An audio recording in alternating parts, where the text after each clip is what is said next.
This is the full process of designing, building, and installing this shelving unit for my fish store. These shelves are one solid unit that are also bolted into the brick and will hold 25 20-gallon longs that are going to be on an auto water change system.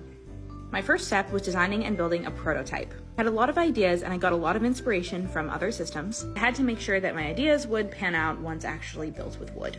So I borrowed a saw and bought some 2x4s, built the first prototype. Structurally, it worked very well. It uses both these longer and shorter supports. The longer ones are attached with wood screws and are mainly just for looks, and those shorter ones on the sides are bolted into place and are going to be more structural.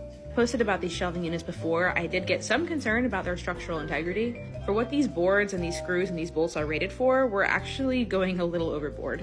20-gallon aquarium is heavy, but it's not that heavy. We made a few modifications to our original prototype, and we started designing them for the actual space in terms of the dimensions of our unit. I borrowed a truck and another saw, and we started doing the actual cuts for the shelving units that are going to go in the store. At this point, we had not moved in yet, but we needed to get started, so we just did all the cutting and shoved it in our SUV, and then we started the actual assembly once we moved in. This whole system is assembled in 8 separate units, and to do this, it was really just a lot of late hours listening to audiobooks and screwing things together.